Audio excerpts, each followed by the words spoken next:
Oi, gente, tudo bem? Então, a gente tá em agosto, tá? Dia 2 de agosto de 2020, mas eu vou gravar esse vídeo para falar para vocês dos meus primeiros sintomas, que foi em abril, tá?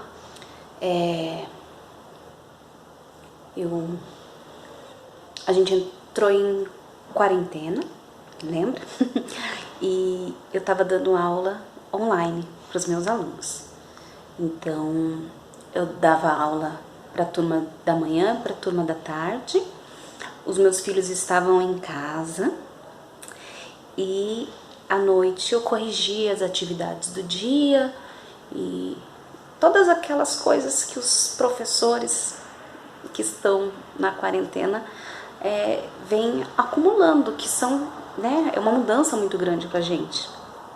E daí eu tinha que mudar as minhas aulas, né? Eu tinha alguns slides que tinha conceitos e definições escritos para eles copiarem, por exemplo, né? Ter no caderno, montar seu portfólio. Então, a partir daquele momento, eu tive que procurar ferramentas para modificar as minhas aulas. E foi como eu comecei a perceber que quando eu precisava explicar alguma coisa, porque daí eu estava gravando, eu não lembrava, né? E essas minhas falhas de memória, elas já vêm acontecendo há muito tempo, tá? E eu ficava sempre falando assim, acho que é muito estresse, uma hora eu vou procurar um neuro. E nesse ano, no começo do ano, eu até pensei assim, eu falei, gente, será que eu tô com um Alzheimer precoce? Tipo aquele filme Para Sempre Alice, sabe? Que eu passo muito pros meus alunos. Aí eu tava preocupada com isso, mas eu fui empurrando para baixo do tapete, porque a gente sempre tem alguma coisa mais importante para fazer do que cuidar da nossa saúde. E daí nesse dia que eu tava fazendo essa aula, era sobre farmacocinética e farmacodinâmica. Isso me marcou muito, porque era 1h da manhã e eu não conseguia terminar aquela aula. Eu precisei olhar em livros, em algumas apostilas impressos, algumas coisas que eu sabia. Por que eu tava precisando de um auxílio? E eu chorei muito aquela noite, porque eu falei, tem alguma coisa errada acontecendo comigo. E eu me lembro que no dia seguinte eu falei com meu esposo, e ele também falou assim, olha amor, eu acho que você tá com muito estresse, você tá sobrecarregada, são as crianças em casa, são as aulas que você tá tendo que refazer, são as avaliações das atividades, é muita coisa, fora as coisas da casa e tal. E daí eu conversei com 2 amigas minhas farmacêuticas, a Tati e a Thalita, e elas riram muito da minha cara, né? Elas falaram assim, nossa, Giselda, nem eu me lembro disso daí, foi na época da faculdade e tal. Daí eu falei assim, olha gente, mas eu dou aula disso, é uma coisa que faz parte do meu dia a dia, vocês não, porque vocês estão em áreas diferentes. Mas aquilo foi me incomodando. Aí quando foi uns dias depois, tudo isso já em abril, eu acordei com a minha visão embaçada. Tava tudo embaçado e ela foi começando a piorar. E a gente usa muito grupo de WhatsApp, né?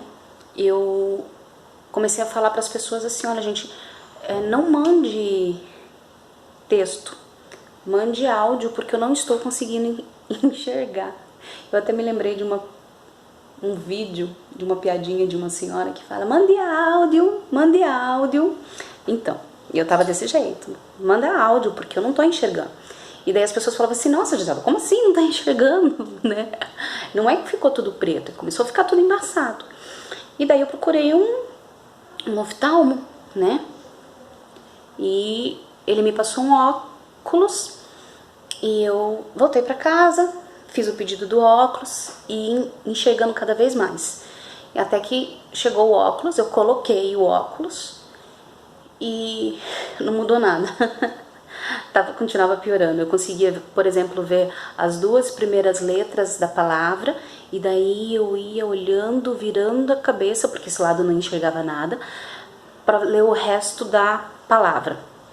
E nisso a minha fala começou a ficar pior, porque dias antes de eu perder a visão, a gente tem falado muito da palavra decreto, né?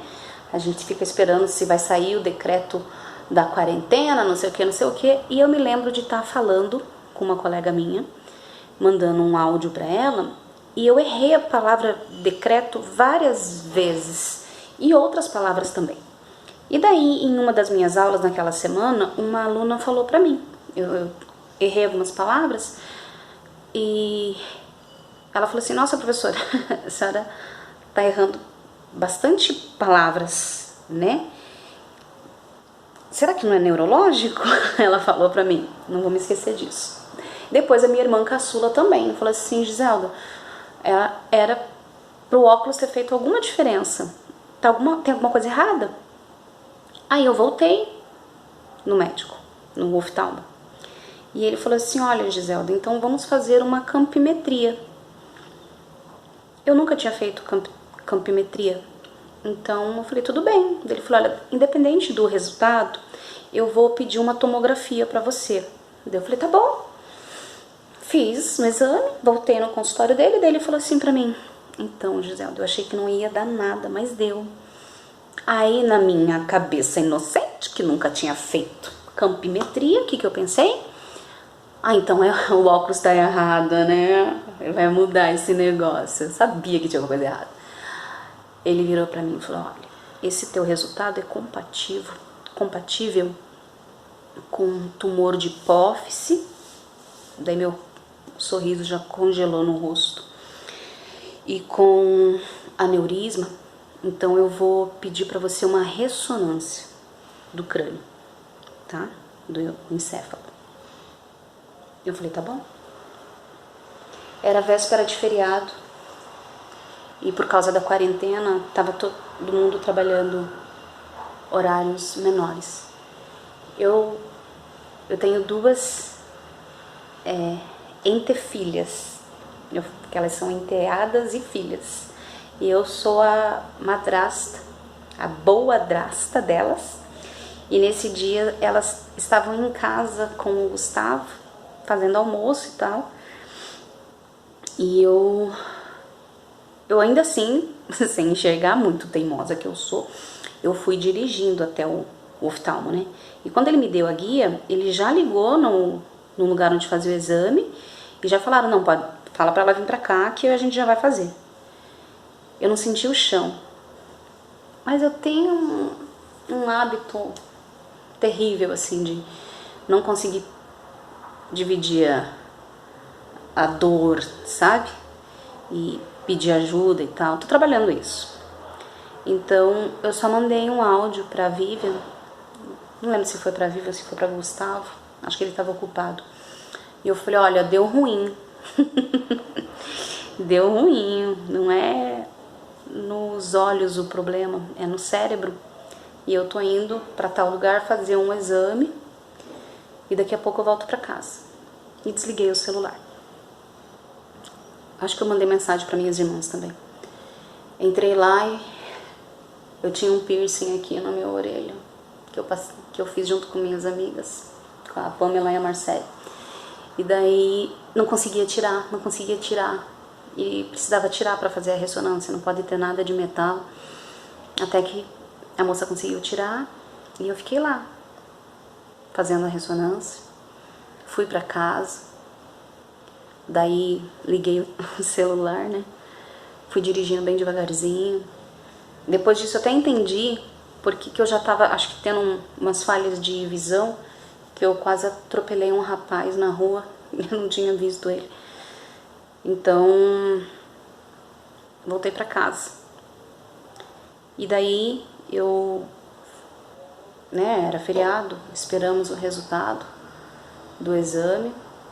E eu não conseguia mais enxergar nada no dia que saiu o resultado do exame, então eu não tinha mais condições de dirigir. Eu já estava falando bem lentificado, e daí o Gustavo foi lá para buscar o exame. E deu 4 lesões no meu cérebro. Eu busquei um hospital, né? Primeiro eu procurei a ajuda do meu cunhado, que é médico. Aí ele falou, olha, vai para Curitiba e corre atrás disso o mais rápido possível. E eu vim para o hospital Nossa Senhora das Graças, em Curitiba. Eu só tenho a agradecer ao meu plano de saúde e à equipe do hospital. Eles foram maravilhosos, o meu plano de saúde é maravilhoso. É difícil alguém falar isso, né? Mas eu só tenho a agradecer. E foi aí que começou a minha jornada. Então, os meus principais sintomas, diferentemente da maioria das pessoas que têm esclerose, não foram os sintomas motores, assim, eu não percebia a perda de força e eu não relacionava formigamentos nem nada. Foram os sintomas cognitivos, né? Agora eu vou fazer um outro videozinho, porque eu acho que esse já ficou bem grande, falando para vocês, não dos sintomas agora, mas da busca do meu diagnóstico, que é também, olha, foram 27 dias internada até a gente descobrir o que eu tinha. Mas aí vai ficar pro próximo vídeo, tá bom? Um beijo para vocês.